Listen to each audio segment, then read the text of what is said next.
So what do you call it, hunting the divine? Yes, so you want me to give you my conclusions to those questions? Yes, the divine exists. And yes, it's possible to experience that divine, because the divine is not something in some far-off heaven, but it's something within every one of us. It's our divine self or soul. They call it the Atman in India. And with meditation and with practice, you can know that self. And that self is love, that self is clarity, that self is peace, the self is energy. People are all trying to get rid of ego. You see, this is what they're trying to do. But sometimes it's important to strengthen ego. You have to first have a certain amount of self-esteem and strength to even begin. The truth is, you never stop being an individual. A lot of people want to dissolve into the cosmos. And, you know, that's their idea. But you always are a person. The thing is to align yourself with the higher power, with the divine. It's when you clash with the divine wants this and you want to go the other way, that's where ego really comes in, and then that's where suffering comes in. But if you can surrender and flow with what the higher power wants from you, then there's no problem. Really what we teach here is that the heart and mind have to be joined. It's not like the heart over the mind. I mean, the mind is very useful, but the mind can lead you astray. But the heart can lead you astray too, as we all know. Look at our relationship history. That's right, yeah.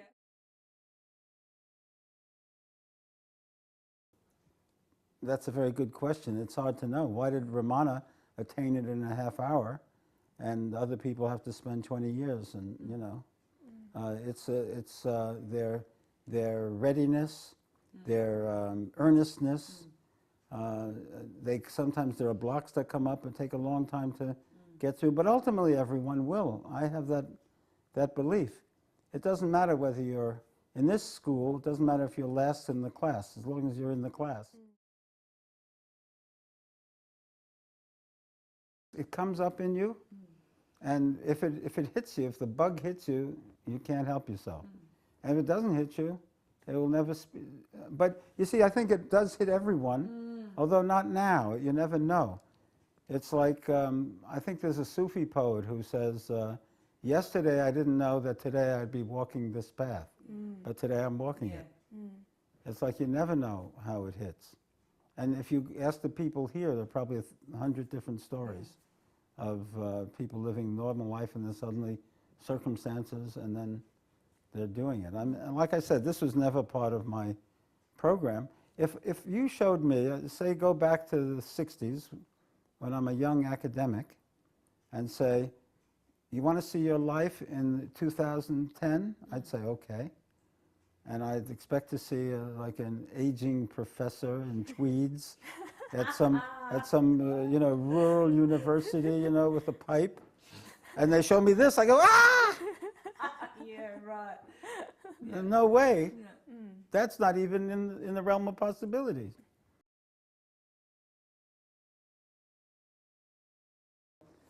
It's time. There's been so much hatred and murder, even in the name of religion. I mean, religion is supposed to be about knowing the soul, knowing God.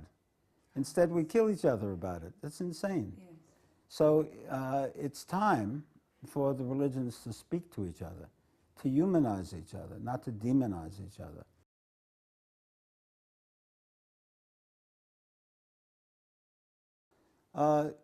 If you understand Jesus, if you can really understand who Jesus was nothing but a guru. He had disciples, he gave Shaktipat. People come into his presence and they would experience love and awakening. That's Shaktipat. And he was a guru. He taught his disciples, he gave them practices to do, thoughts to think, and meditations to do. He was a guru. If you take that knowledge and just add one thought, that there wasn't just one guru, there are many gurus, many enlightened beings, and how helpful is Jesus to so many people? And so, you know, then you can overcome that fear. I think, Relating it to a religion yeah, that's right. that we're built on kind of here in the West. That's right. I think that's a misunderstanding. Yeah. The followers did that. The followers said, oh my God, this man was so great, Yes. he must be the only one ever. But followers always do that. It doesn't just happen to Jesus. That's right. There are gurus in India that their followers say, oh, he's the avatar, he's the, you know. But I believe that God is very compassionate, and he's manifested in the form of these great beings many, many times. And so think of Jesus that way, then you're less afraid of, but you still, having said that, you should still enter the relationship with the guru with caution. Why? Because there are, you know, like there's a dollar and there's a counterfeit dollar. Yeah. Every true thing will have a false thing. And so sometimes you'll run into that.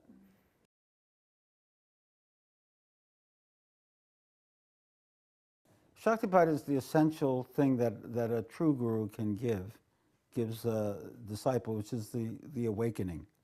And my guru was legendary. He went through the whole world awakening thousands of people. He was really famous for this. Yes.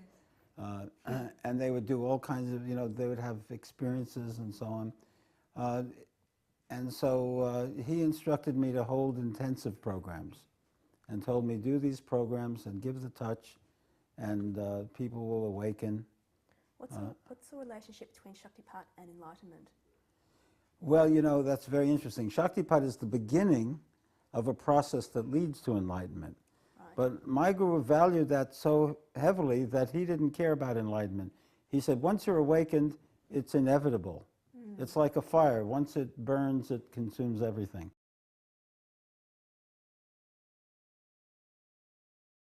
We have a concept that where there's a state called samadhi, where you go inside and you attain a kind of a trance state, deep oneness inside. That's samadhi. But then there's a state beyond it, which they call sahaja samadhi, or the natural samadhi, where you take it out into your outer world. And so you're in a state of joy and peace in whatever you're doing, eating, drinking, tying your shoelaces, you know. Meditate. Meditate every day, even for 15 or 20 minutes. Make that regular. And also be aware. Do what I call self-inquiry, which is be aware. Every moment, be aware. Check out what's happening inside you. Don't just be involved in externals. Be aware of what's going on and be honest with yourself. If you get angry, understand that you're angry. If you're sad, know that you're sad. Just be aware. Just keep a watch on it. And maybe at the end of the day, review what happened that day and try to understand why these things happen.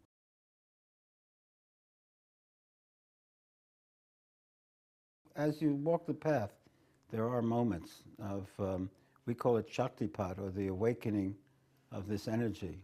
It can be an awakening of movement through the chakras and so on, or it can just be an experience of love and divine joy. And I had quite a few of them. The first one, when I was in my guru's ashram, and one day on one occasion, it was a big celebration, I went up to meet him and I looked up into his eyes. I may get emotional if I talk about this. That's all right. It's okay. So, you're already there. Maybe I shouldn't, but anyway. Do, please. Okay, I looked into his eyes, and I saw like a vastness, that there was not a person there, that there was a vast cosmic space of love and peace, and I felt like I was being drawn into them. I got terrified.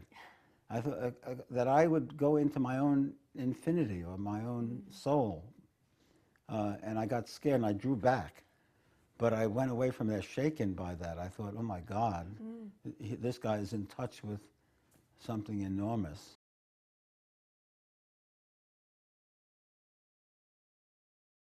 Kashmir Shaivism, which I studied, says everything is consciousness. And matter comes out of consciousness. So that a rock is consciousness, but in a very dunce and stupid form, a dull form, you know. And so consciousness, and I think this is true, that consciousness underlies everything. And where do you find consciousness? You have to look within. And if you look inside, you see that you're a person. I am this person, I'm that person, I'm a man or woman, and all the history.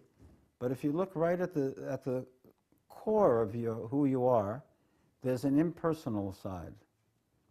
And you go there when you go to sleep at night. You don't go there with your whole life story when you're sleeping. You're just asleep. And so there's an impersonal side, and that's pure consciousness.